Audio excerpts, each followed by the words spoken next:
Nah, terus hari ini aku nggak seperti biasa. Aku kayak lagi berada di tempat yang lain, nggak di kamar aku seperti biasa karena lagi ada keperluan lain, jadi mesti di tempat ini. Tapi kita mau mulai ya. Kita mau mulai baca renungan firman Tuhan. Ini kisah sederhana banget tentang Yohanes Pembaptis. Kita doa dulu ya. Tuhan, aku ucap syukur buat sore hari ini. Terima kasih untuk kehidupan ini. Terima kasih untuk setiap kesempatan. Terima kasih untuk setiap pemeliharaan. Terima kasih untuk setiap penyediaan yang Tuhan dalam kehidupan kami. Yang kami tahu itu semua cukup. Dan hari ini kami mau luangin waktu kami untuk baca firman Tuhan. Biarkan kami masuk dalam firman-Mu lebih lagi Tuhan. Biarkan kami mengenal Engkau lebih lagi. Dan biarkan kami jadi pelaku firman Tuhan juga, gak cuma jadi pendengar. Karena itulah yang Engkau inginkan, bahwa setiap kami anak-anak Tuhan, kami beroleh kehidupan yang sesuai dengan panggilan kami, yaitu anak-anak Tuhan. Engkau pengen supaya kami hidup dengan kehendak Tuhan, hikmat daripada Tuhan, dan kami bisa menjadi saluran berkat bagi banyak orang. Terima kasih dalam Tuhan Yesus, amin. Nah, ayat yang ke-19, kalau misalnya mungkin ada teman-teman yang mau lihat ya, ini dari Yohanes pasal pertama ayat 19. Kita baca dulu. Dan inilah kesaksian Yohanes ketika orang Yahudi dari Yerusalem mengutus beberapa imam dan orang-orang Lewi kepadanya untuk menanyakan dia, siapakah engkau? Jadi kemarin aku sempat bahas bahwa Yohanes ini kan ketika dia berada dalam kandungan, bahkan sebelum dia ada dalam kandungan gitu ya, sebelum dia ada di perutnya Elizabeth, Tuhan kan udah berfirman ya tentang panggilan Yohanes ke papahnya Zakaria. Cuma saat itu Zakaria takut. Zakaria justru sebagai seorang imam ya, imam Lewi yang ada di dalam bait Allah, malah kaget dan gak percaya apa yang dia lihat, apa yang dia dengar. Makanya sempat Zakaria jadi bisu ya. Nah, jadi kalau kita sebenarnya baca dari kitab Lukas sih sebenarnya lebih dalam ya, membahas tentang Yohanes Pembaptis sebelum dia dilahirkan. Tapi menariknya gini, pesan malaikat Tuhan pertama kali ke Zakaria ya, ketika si Yohanes ini belum ada, itu beneran kejadian dalam kehidupan Yohanes. Jadi bentar, aku coba balik dulu ya ke Kisah Rasul kitab Lukas. Itu tuh kayaknya pasal yang pertama. Nah, sebenarnya apa sih panggilannya si Yohanes Pembaptis ini? Jadi menariknya tuh ya, kalau kita baca firman Tuhan, kalau kita ngomongin panggilan hidup itu tuh luas banget. Karena kita lihat ada beberapa hamba Tuhan, ada beberapa orang-orang yang dipilih khusus, bahkan sebelum kelahirannya tuh udah dikasih tauin kalau dia tuh panggilannya apa, tugasnya apa, dia nggak boleh ngapain, bla bla bla bla. Kayak udah ada peraturan itu. Kayak aku berpikir wah enak banget ya, karena kayak bahkan dia belum lahir pun kayak udah langsung kasih tahu tuh kayak kedepannya dia harus ngapain, kedepannya dia nggak boleh apa, dia dikhususin buat apa tuh. Kayak menurut aku keren banget. Tapi ini salah satu contoh, yaitu si Yohanes Baptis dibilang gini. Lukas 1 ayat 14 sampai ayat yang keberapa nih ya? Mungkin ke-17.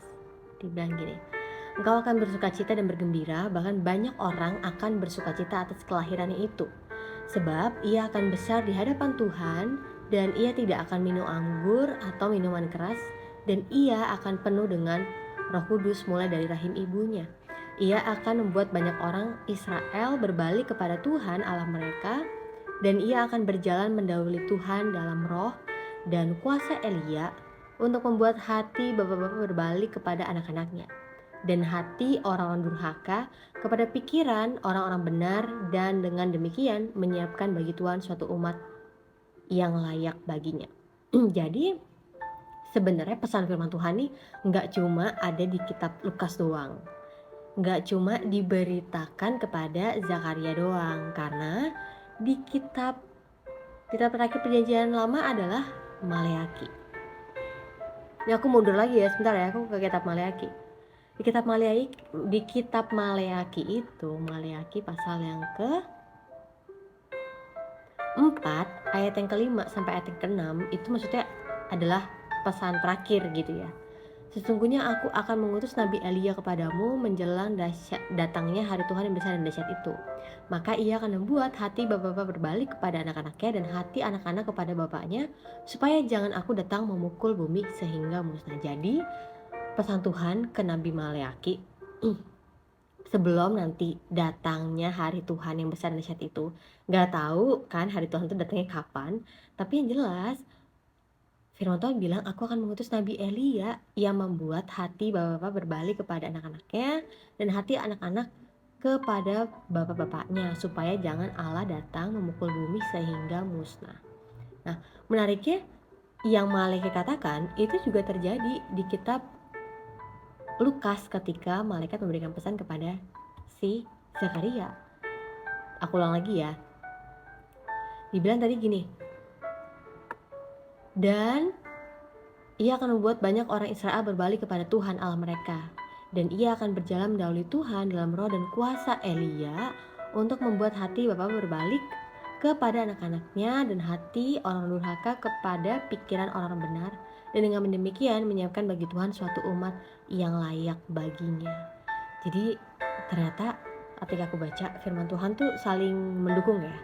Firman Tuhan tuh gak pernah saling menyerang atau kayak seperti kayak wah ini kurang nih karena ini kayak tabrakan sama ayat ini, enggak. Tapi ayat firman Tuhan tuh pasti akan selalu saling menopang, saling menolong, yang membuat kita jadi realize, sadar kalau firman Tuhan tuh beneran bener gitu. Firman Tuhan tuh dapat dipercayai, firman Tuhan itu dapat diandelin, firman Tuhan tuh gak pernah salah. Nah, kenapa aku mau bahas itu sebentar? Karena pembahasan hari ini adalah tentang kisahnya Yohanes Pembaptis. Nah, tadi kan aku cerita tuh tentang panggilannya Yohanes Pembaptis ya. Jadi sebelum Yohanes Pembaptis lahir udah dikasih tahu tuh arahannya, Yohanes Pembaptis bakal jadi apa. Dia nggak bakal minum anggur. Dia akan dikhususkan menjadi alatnya Tuhan untuk mempersiapkan umat yang layak ketika Yesus datang gitu. Nah, dan ketika kemarin aku kasih renungan, aku kasih tahu bahwa di pasal yang sebelumnya, di pasal 1 ini, di perikop sebelum ini, Tuhan itu memang udah menyiapkan Yohanes Pembaptis ini menjadi sebuah pembawa pesan, pemberita pesan untuk akhirnya orang-orang menyiapkan dirinya sampai akhirnya nanti Yesus datang gitu. Yohanes Pembaptis ini memberikan pesan untuk bertobatlah sebab kerajaan Allah sudah dekat gitu ya. Kerajaan Allah. Sebetulnya banyak kerajaan Allah atau kerajaan sorga gitu ya. Nah, tetapi di renungan yang sebelumnya aku kasih tahu bahwa firman Tuhan tuh udah kasih clue bahwa Yohanes Pembaptis tuh bukanlah terang itu. Tapi Yohanes Pembaptis hanya memberikan pesan tentang terang itu, supaya karena Yohanes Pembaptis semua orang jadi percaya sama terang itu yang adalah Yesus. Dan ini adalah bukti dari tugasnya Yohanes Pembaptis itu akhirnya dilakukan. Jadi kan ketika Yohanes Pembaptis ini bersaksi gitu ya, dia ngasih kayak orasi lah ya, ngasih pesan, peringatan ke orang-orang. Ada orang-orang Yahudi dari Yerusalem. Nah, Yerusalem itu kan berarti ibu kotanya orang Israel saat itu ya. Jadi ada orang Yahudi dari Yerusalem mengutus beberapa imam dan orang-orang Lewi. Jadi nih yang datang ke Yohanes Pembaptis dalam kisah ini bukan masyarakat biasa atau bukan orang-orang yang terpinggirkan, bukan. Tapi ini justru beberapa imam dan orang-orang Lewi, yang adalah mereka tuh punya tugas ada di Bait Allah, Bait Suci. Mereka bertanya ke Yohanes, siapakah engkau? Terus Yohanes Pembaptis ayat yang ke-20 jawab apa? Ia mengaku dan tidak berdosa, katanya aku bukan Mesias. Jadi semua orang itu kayaknya makin penasaran deh sama kesaksian Yohanes Pembaptis. banyak orang tuh jadi curiga dengan Yohanes Pembaptis ini tuh siapa sih, kok dia bisa-bisanya kasih kesaksian, kok dia bisanya kasih peringatan lah, larangan lah, dia kasih pesan yang begitu luar biasa, ini siapa sih gitu ya. Tapi Yohanes Pembaptis ketika dia tanya, dia bilang aku bukan Mesias. Ayat yang ke-21, lalu mereka bertanya kepadanya, kalau begitu siapakah engkau, Elia? Dan ia menjawab, bukan. Engkaukah nabi yang akan datang? Dan ia menjawab, bukan.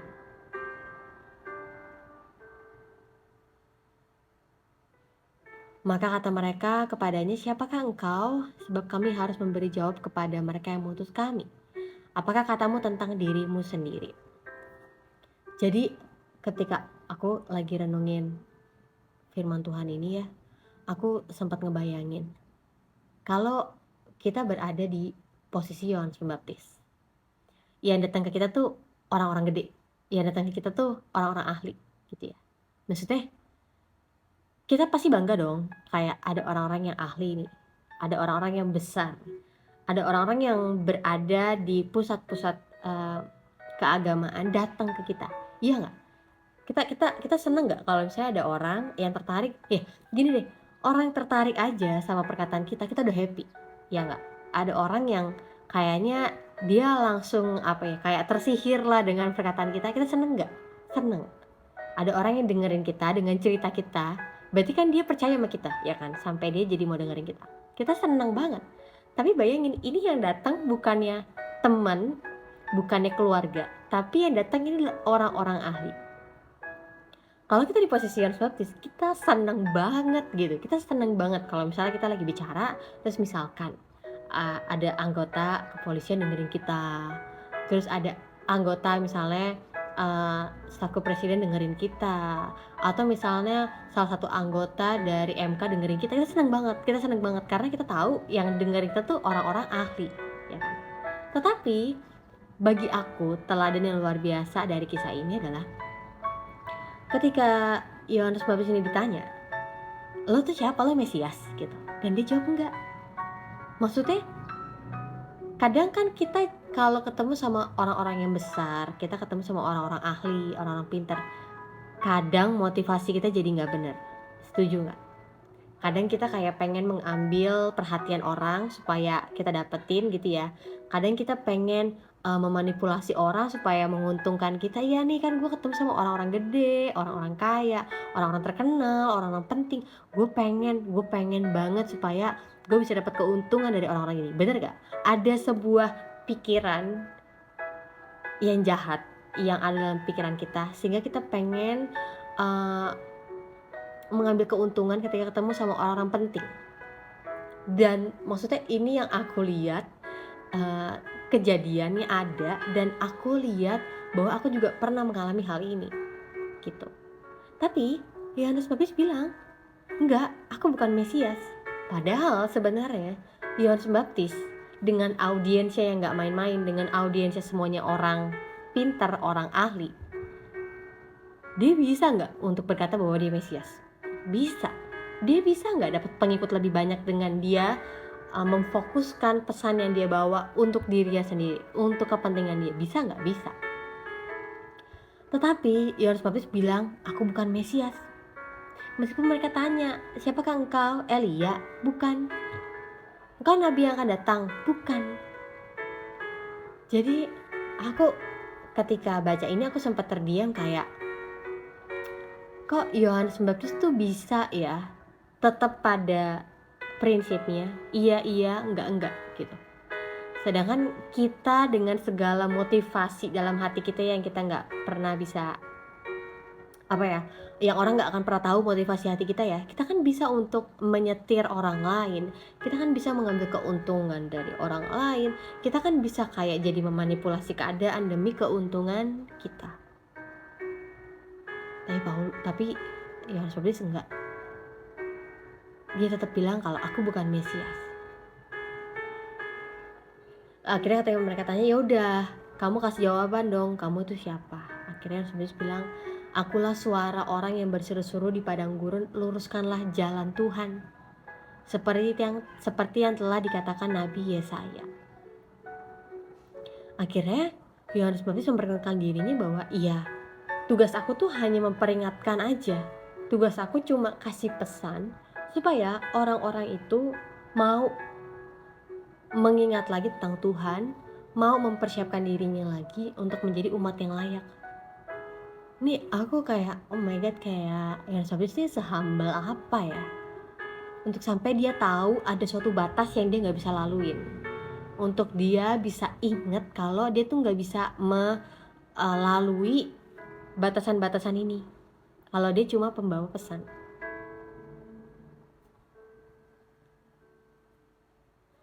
Ayat yang ke-24, dan di antara orang-orang yang diutus itu ada beberapa orang Farisi. Mereka bertanya kepadanya, katanya, mengapakah engkau membaptis jika engkau bukan Mesias, bukan Elia, dan bukan Nabi yang akan datang? Jadi mereka tanya kepada Yohanes Pembaptis, ya kalau memang kamu bukan Nabi, kalau kamu bukan Mesias, kenapa kamu membaptis? Buat apa nih? Membaptis ini tuh buat apa? Dan kamu tuh siapa sampai kamu tuh bisa membaptis orang-orang ini? Kewenangan kamu apa? Gitu. Ngerti ya? Kadang kan kita kayak udah menetapkan standar. Kalau misalnya ada seseorang yang contoh kehidupan sehari-hari deh, misalnya kayak kita ngeliat ada orang yang lagi bersihin sampah. Oh dia pakai seragam, oh berarti dia tukang sampah, ya kan? Terus misalnya kita lagi ke Indomaret atau Alfamart, terus ada orang yang pakai peluit lagi beresin mobil-mobil, mengarahkan mobil-mobil untuk supaya bisa parkir, oh berarti dia tukang parkir, ya kan? Dan ini tuh pertanyaan yang normal sebenarnya. Ya kalau misalnya kamu bukan siapa-siapa, kenapa kamu ngelakuin hal ini? Kenapa kamu mengajak banyak orang supaya bertobat, supaya dibaptis? Kenapa? Gitu. Yohanes menjawab mereka, katanya ayat yang ke-26, aku membaptis dengan air, tetapi di tengah-tengah kamu berdiri dia yang tidak kamu kenal, yaitu dia yang datang kemudian daripadaku, membuka tali kasutnya pun aku tidak layak. Jadi ada sebuah bagian yang Yohanes Pembaptis lakukan adalah dia membaptis orang-orang dengan air. Dia membaptis orang-orang yang mau memberikan dirinya bertobat gitu ya, menyucikan dirinya itu dengan dibaptis. Ya udah, Yohanes Pembaptis bilang, ya aku tugasnya cuma membaptis dengan air. Tetapi ya nggak cuma berhenti orang itu harus dibaptis aja, tetapi nanti akan ada yang datang yang tidak mereka kenal. Bahkan si Yohanes Pembaptis aja tuh nggak layak untuk membuka tali kasutnya kepada orang yang itu tuh. Nah ini kan belum dikasih clue-nya ya, ini siapa gitu kan. Kalau kita baca memang nggak langsung dikasih tahu kalau ini tuh adalah Yesus gitu ya, yang Yohanes maksudkan. Tetapi maksudnya di sini Yohanes Pembaptis tuh tahu kalau dia tuh cuma orang yang berseru-seru memperingatkan orang-orang tuh untuk mempersiapkan dirinya kepada kerajaan surga, kerajaan Allah. Tetapi nggak cuma sampai di baptisan, mereka harus ketemu sama sosok ini nih, yang bahkan Yohanes Pembaptis tuh nggak layak untuk membuka tali kasutnya. Nah, hal itu terjadi di Betania yang di seberang Sungai Yordan, di mana Yohanes membaptis. Jadi kalau kita lihat ini kan cuma kisah dari Yohanes Pembaptis aja ya, kayak oke, terus kalau kita baca firman Tuhan ini, apa yang perlu kita dapatkan, apa yang perlu kita cari gitu kan. Nah aku sedikit menjelaskan renungan yang kemarin aku udah sempat bahas ya di minggu lalu. Jadi sebenarnya ini tuh adalah sebuah kegenapan aja, sebuah penggenapan, sebuah hal yang terjadi sesuai dengan firman Tuhan, bahwa sebelumnya di ayat yang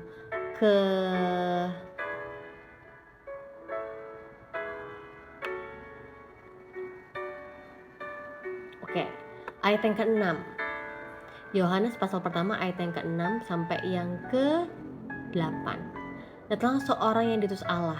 Jadi benar ya, Yohanes melakukan hal itu tadi, membaptis, memberikan pesan, memberikan orasi tentang kerajaan sorga, tentang pertobatan, itu karena diutus Allah. Jadi bukan sama sekali karena inisiatif manusia atau karena inisiatifnya Yohanes Pembaptis, aku membaptis, bukan ya.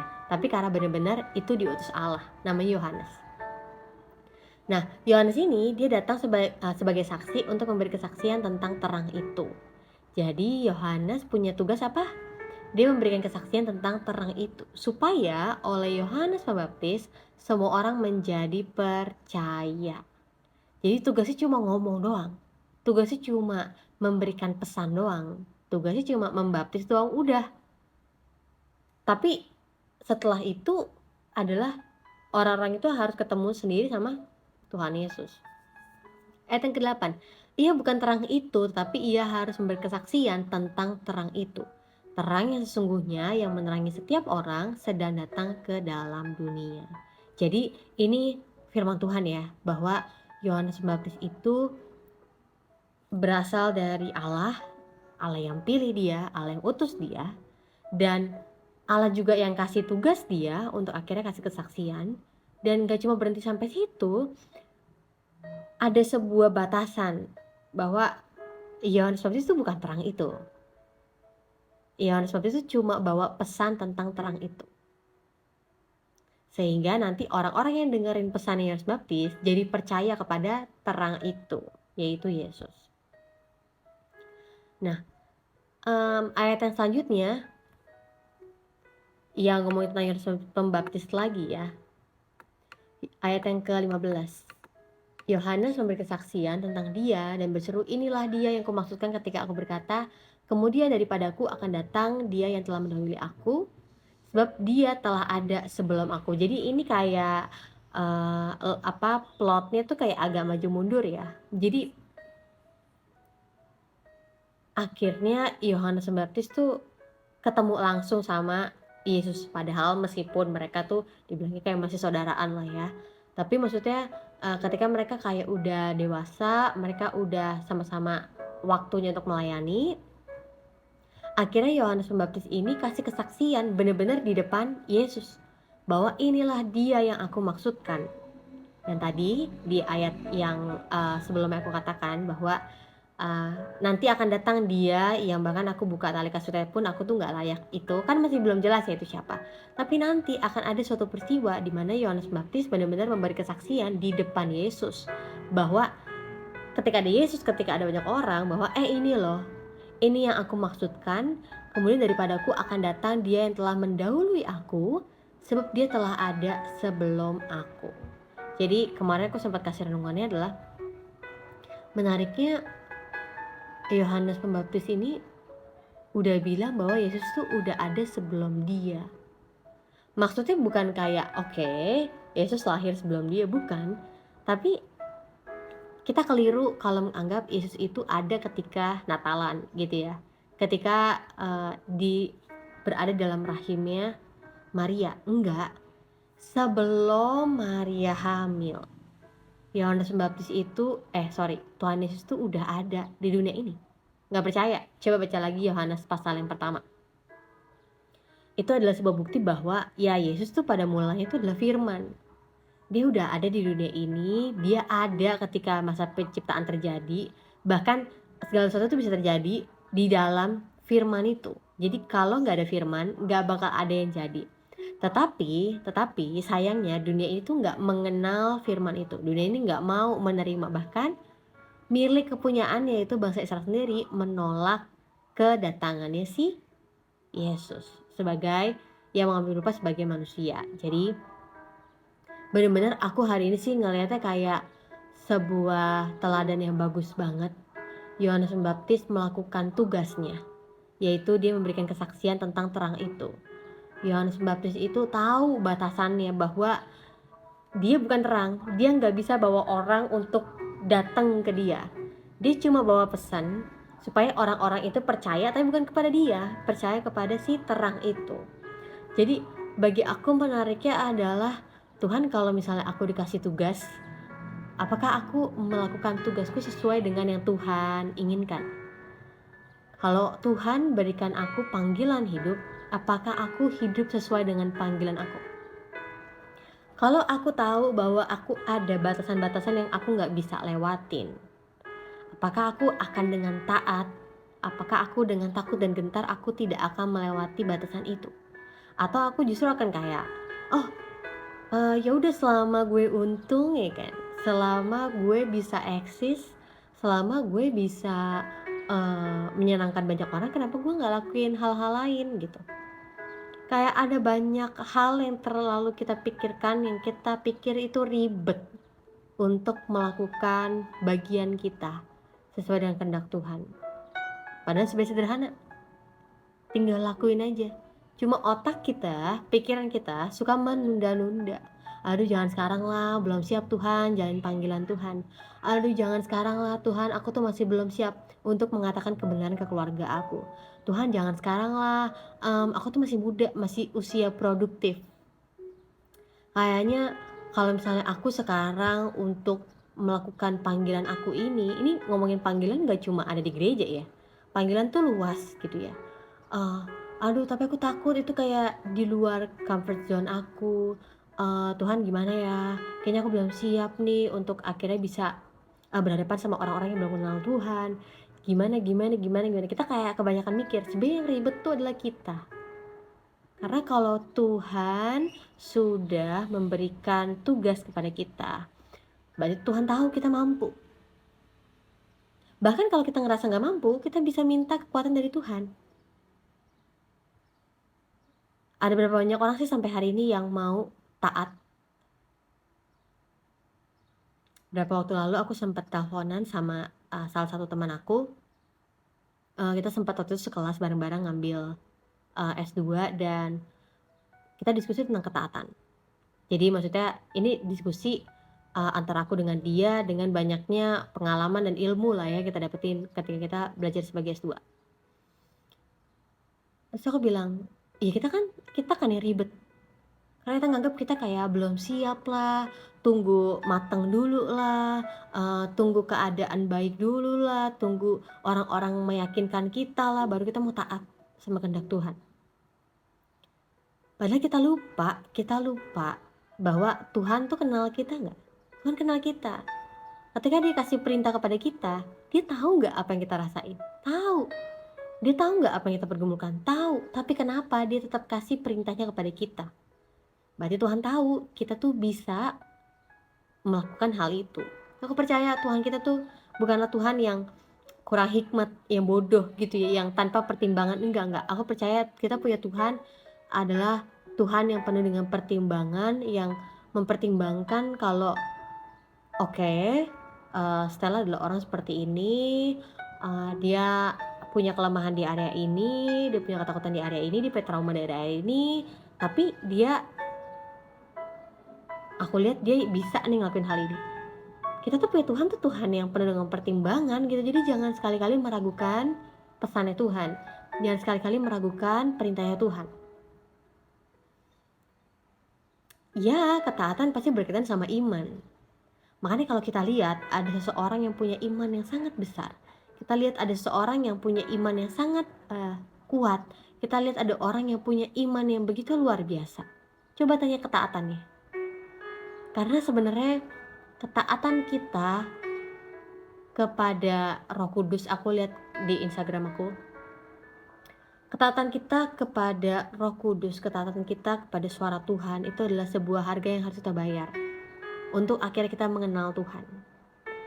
Ya, ada banyak orang menunggu keadaan baik dulu, keadaan semua terjamin dulu, baru ikutin perintah Tuhan. Lupa kalau ada sebuah momen. Kalau kita kalau kita lewatin momen itu, udah, iya kesempatan tuh pergi aja, hilang aja gitu. Dan nggak tahu ya, apakah datang lagi kesempatan yang sama, nggak tahu. Tapi dari hal yang sederhana, kisahnya si Yohanes Pembaptis, dia ngelakuin loh pesannya Tuhan, dia hidup loh sesuai dengan panggilannya, bagiannya, meskipun bertentangan lah. Orang-orang saat itu bertentangan banget. Ya menurut aku itu fenomenal sekali ya Yohanes Pembaptis saat itu. Bahkan sampai para ahli-ahli Taurat, imam-imam, Lewi, pemimpin agama datang ngeliatin Yohanes Pembaptis. Berarti kan fenomenal banget menurut aku. Dan aku kayak memikirkan, Yohanes Pembaptis tuh gak malu ya, gak takut ya akan penolakan orang. Tapi coba lihat dari sudut pandang lain deh. Seberapa besarnya ya kepercayaan Yohanes Baptis untuk dia tetap kekeh sama pesannya Tuhan. Untuk dia tetap kekeh melakukan panggilannya sebagai pembawa pesan. Jadi kalau dalam bahasa Inggrisnya Yohanes Pembaptis ini seringkali disebut sebagai forerunners. Forerunners ini kayak ya pelari awal gitu ya. Kalau misalnya kayak sebuah kita kasih taunya kayak ya pembuka jalan gitu, pembuka jalan.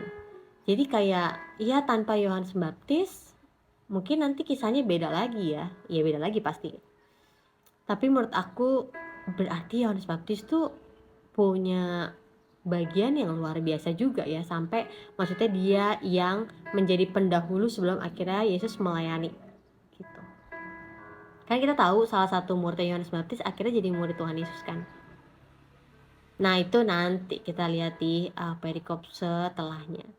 Setelah aku baca-baca, oh iya ini tuh beberapa murid Tuhan Yesus tuh berasal dari muridnya Yohanes Baptis ya. Iya, karena firman Tuhan yang bilang beberapa dari muridnya Yohanes Baptis akhirnya mengikuti Yesus. Ya, itu sih. Jadi teman-teman, apa yang teman-teman dengar dari pesan firman Tuhan hari ini boleh tulis ya di kolom komentar. Selagi aku kayak sambil memberikan renungan yang lain, tapi aku mau tanya pertanyaan yang berikutnya adalah, ketika kita tahu pesannya Tuhan, apakah kita lakukan? Ketika kita tahu bahwa ini yang Tuhan inginkan dalam hidup kita, apakah kita lakukan? Atau kita kayak lebih mencari persetujuan manusia, kita lebih mencari keuntungan sendiri, kita lebih mencari tunggu momen yang pas untuk kita menjawab panggilan Tuhan, untuk kita meresponi panggilan Tuhan dalam hidup kita. Pertanyaannya adalah gini, apakah kita yakin kita punya kesempatan kedua kali untuk meresponi panggilan Tuhan? Ini banyak orang kan berpikir kayak oke, ada yang punya pandangan kayak ini, sekali lagi, panggilan Tuhan nih aku ngomong bukan hanya dengan spesifik menjadi hamba Tuhan ya, karena kan maksudnya nggak semua orang punya panggilan sebagai hamba Tuhan. Tidak semua orang juga punya panggilan untuk melayani di gereja gitu ya. Karena kalau semua orang melayani di gereja, semua orang Kristen melayani di gereja, siapa yang melayani di pemerintahan? Siapa yang melayani di bidang kesehatan? Siapa yang melayani di marketplace? Siapa yang melayani di sekolah-sekolah gitu ya. Jadi pasti setiap kita tuh ada panggilan untuk kita bisa melakukan tugas kita, memuliakan Tuhan, menolong banyak orang di tempat yang Tuhan udah arahin gitu. Tapi pertanyaannya gini, kan ada banyak orang kayak, aduh tapi kayak tunggu duitnya banyak dulu baru bisa menjawab panggilan Tuhan. Aduh tunggu beberapa hal dulu deh baru bisa meresponi panggilan Tuhan. Pertanyaannya adalah, apakah kamu yakin akan ada kesempatan yang kedua untuk meresponi panggilan Tuhan? Yang kedua adalah, apakah kamu yakin ketika pada akhirnya kamu meresponi panggilan Tuhan itu, kamu tetap punya iman, kamu tetap punya pengharapan sebesar ini? Yang ketiga adalah, apakah yakin kamu masih belum luntur tuh kepercayaan kamu sama Tuhan? Atau ya mungkin kita menunda-nunda 5 tahun tapi kita gak menyangka bahwa segala usaha yang kita lakukan untuk menunda panggilan Tuhan ini jadi akhirnya melunturkan iman kita, melunturkan kepercayaan kita, melunturkan pengharapan kita sama Tuhan. Dan yang terakhir adalah, apakah kita yakin ada hari esok untuk kita meresponi panggilan Tuhan? Karena kita sering kali merasa umur kita tuh masih panjang, kita masih muda, kita masih belasan tahun. Lalu kita menganggap bahwa ya nantilah usia 40 tahun kita baru udah tua-tua, kita baru melayani Tuhan. Apakah kita yakin kita punya usia yang panjang untuk melayani Tuhan? Apakah kita yakin bahwa masih ada kisaran 20-30 tahun lagi sebelum Tuhan Yesus datang juga? Jadi gini, mau kita meresponi sekarang atau kita meresponi nanti, meresponi panggilan Tuhan, tetap aja ada harga yang kita harus bayar. tetap aja ada salib yang harus kita pikul. Tapi again firman Tuhan bilang apa? Pikulah salibku, pikulah salib dan kuk yang kupasang. Jadi itu salibnya Tuhan. Jadi kalau teman-teman ngerasa berat, capek, jangan lupa bahwa kita masih bisa minta kekuatan sama Tuhan. Jangan lupa bahwa ada penyertaan Tuhan. Ini yang banyak orang jadi gampang mundur dari iman Kristen adalah karena sering mereka minta, Tuhan tolong dong dipermudah, Tuhan tolong dong supaya ada mujizat, Tuhan tolong dong jauhin hal-hal yang jahat. Satu sisi ada nggak ayat-ayat yang mendukung itu? Ada. Tapi gimana kalau Tuhan nggak jawab doa kita? Gimana kalau Tuhan nggak tolong kita sehingga kita tetap menghadapi masalah kita? Gimana kalau akhirnya atas kehendak Tuhan ada sesuatu yang merugikan kita terjadi, gitu ya? Ada sesuatu yang mencelakakan kita, itu terjadi. Karena aku kadang melihat bahwa Tuhan itu bekerja dalam segala, tetap kasih kekuatan sama kita untuk kita bisa menghadapi, untuk kita bisa melalui. Jadi gak melulu kita tuh dihindari, masalah-masalah dicabut gitu ya, segala kesehatan dicabut, enggak. Tapi kadang dikasih kita kekuatan. Kalau ternyata kita mampu untuk melalui hal itu, ternyata kita mampu untuk menghadapi itu. Sekalipun banyak nangis ya, sekalipun banyak penderitaan ya, iya. Tapi ternyata kita bisa menghadapi dan melalui itu, bahkan keluar sebagai pemenang. Nah jadi hati-hati kalau misalnya kita sering berpikir bahwa kayak aduh pengennya kayak dijauhin, kayak pengennya hal-hal yang buruk diambil gitu ya. Jangan, nanti mental kita jadi lemah, kita punya tenaga jadi, kita punya iman jadi rapuh.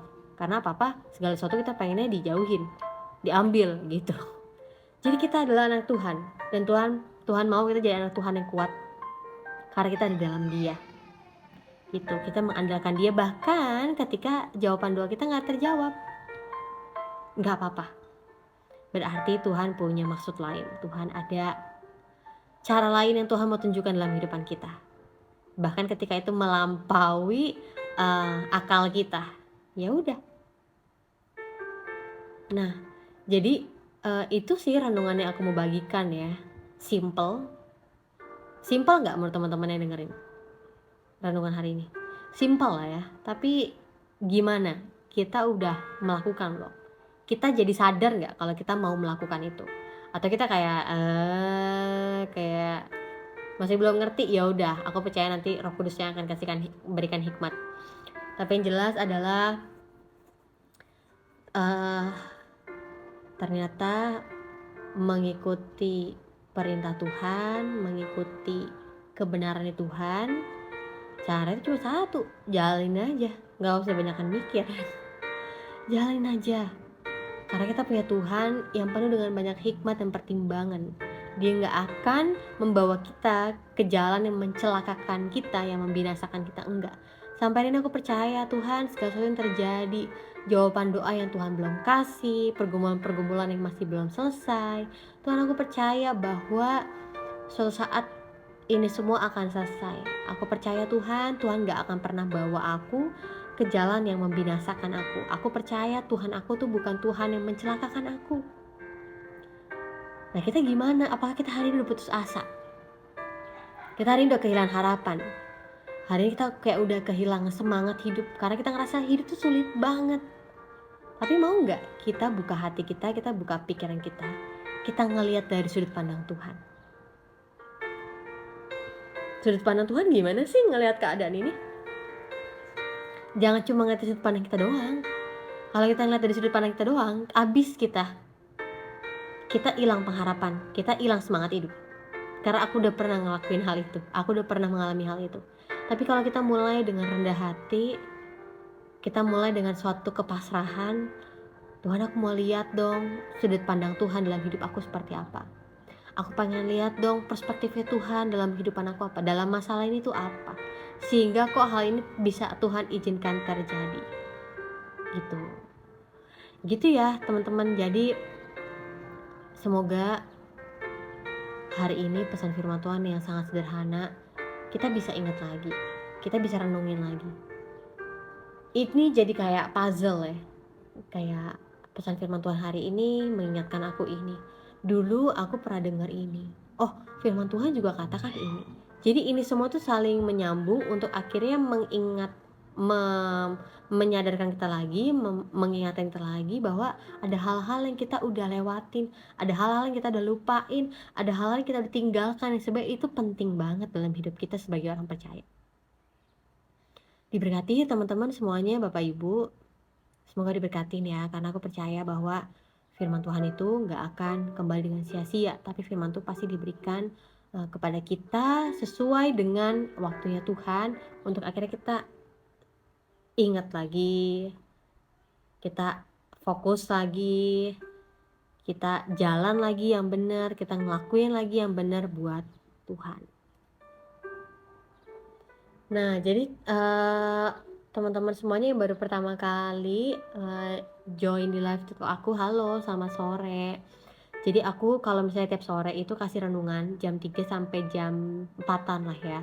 Tapi nanti jam 5 aku kasih live lagi untuk kayak kasih ruang kesaksian. Jadi kalau misalnya ada yang mau join di live TikTok malam jam 7 sampai jam 8.30 boleh. Aku biasanya live setiap jam segitu dari hari Senin sampai hari Jumat aja. Nah, karena aku pengen kita tuh sebagai anak Tuhan, kita kumpul yuk untuk kita kasih kesaksian. Ya enggak, kalau hari ini tuh dikit banget orang yang mau ceritain tentang imannya. Semua orang bicara tentang masalahnya, semua orang bicara tentang pergumulannya, tapi lupa untuk membagikan pengharapannya sama Tuhan, lupa untuk membagikan imannya kepada sesamanya.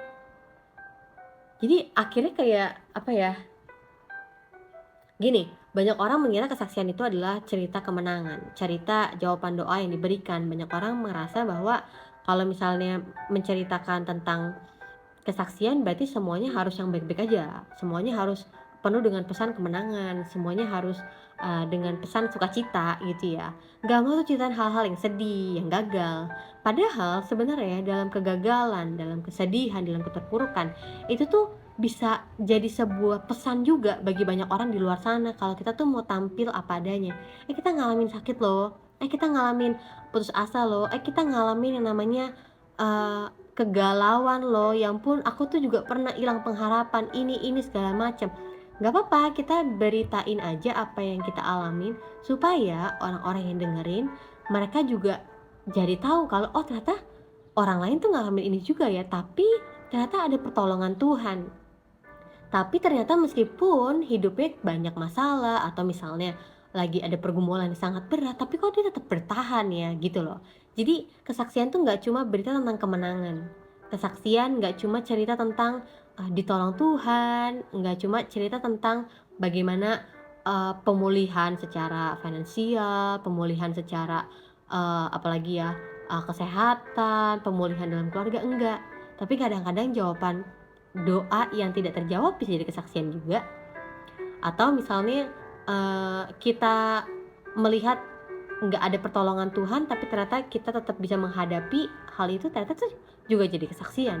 Jadi semoga nanti jam malam ya, jam 7 sampai jam 8.30 teman-teman semuanya bisa join kalau misalnya lagi kosong. Halo Tante Sandra, halo, shalom. Wah, aku di like banyak sekali. Thank you Tante Sandra, God bless you. Aku lagi kasih renungan.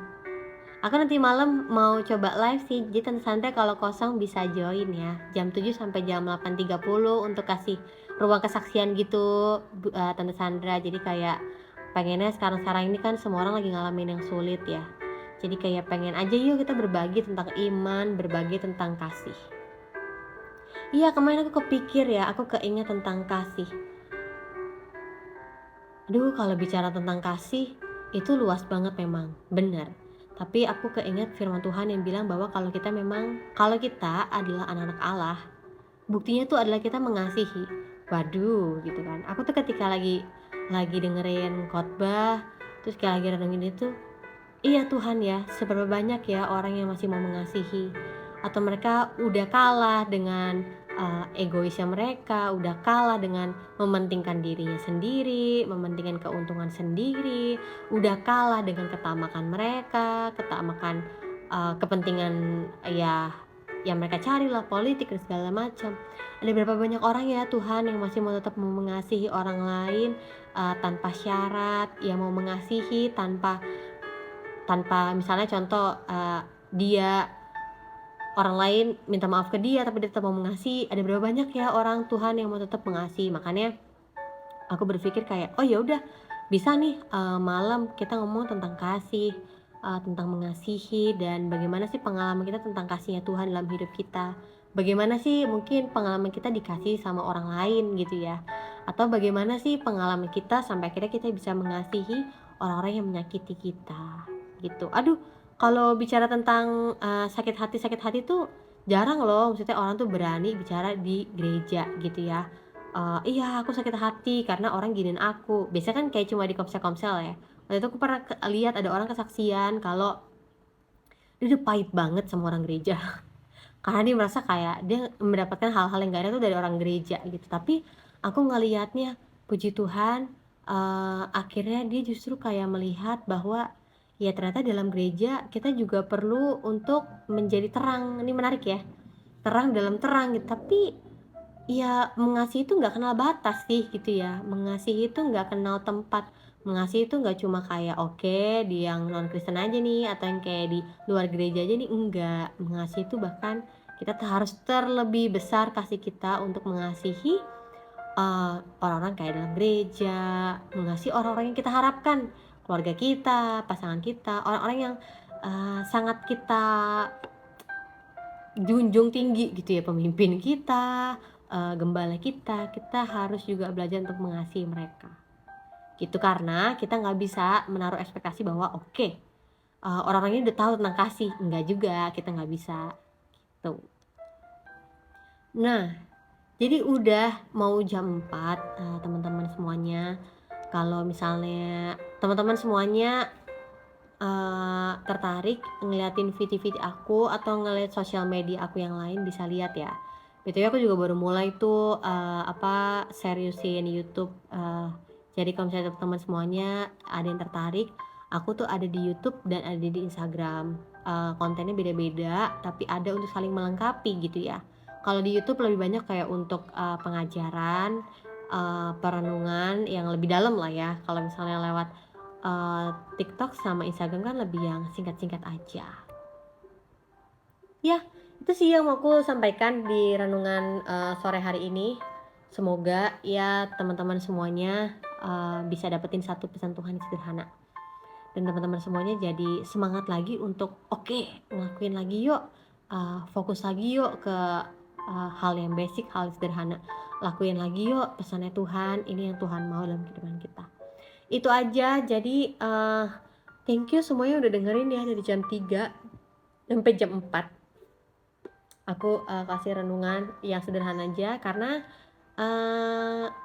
dari firman Tuhan yang ada, yuk kita baca dengan sederhana aja.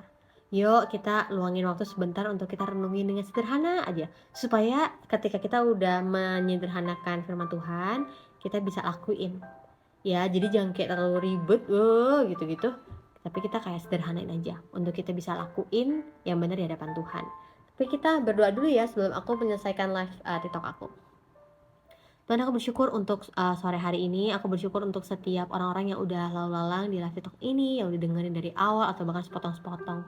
Tuhan, kiranya firman-Mu berkarya dalam kehidupan mereka. Aku percaya Tuhan, kebenaran-Mu ketika itu ditaburkan ke dalam setiap tanah hati yang ada, itu tidak akan kembali dengan sia-sia. Tapi aku percaya firman-Mu begitu berkuasa untuk membawa orang-orang mengenal, untuk membawa orang-orang datang kepadamu dan mengalami Engkau. Aku berdoa Tuhan hari ini, biar setiap orang-orang yang lagi bergumul tentang bagaimana meresponi panggilan Tuhan, bagaimana meresponi pesannya Tuhan, bagaimana meresponi perintahnya Tuhan, mereka bisa mendapatkan suatu hati yang rela untuk taat sama Tuhan, hati yang ikhlas untuk mengikuti Tuhan.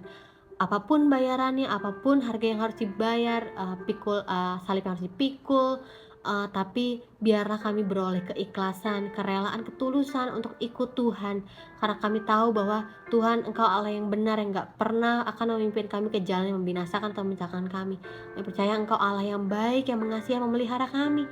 Bahkan dalam perjalanan hidup kami ketika kami mengikuti panggilan Tuhan, kami, meresponi panggilan Tuhan. Ada banyak hal yang kami pusingin, ada banyak hal yang kami khawatirkan Tuhan, tapi ternyata kami bisa serahkan dan kami bisa tenang di dalam Engkau. Kami bisa merasakan adanya, penyediaan, pemeliharaan, dan penyertaan Tuhan kemanapun kami melangkah. Kami percaya Engkau Tuhan tidak akan pernah meninggalkan kami. Terima kasih Tuhan Yesus, berkat-Mu ada melimpah bagi setiap anak-anak-Mu pada sore hari ini. Di dalam nama Tuhan Yesus, amin. Oke, thank you semuanya buat, sore hari ini. Semoga, bisa terberkati dengan firman Tuhan yang sederhana ini. Jangan lupa untuk follow aku dan kita ketemu jam 7 malam, kalau memang misalnya bisa ya. God bless.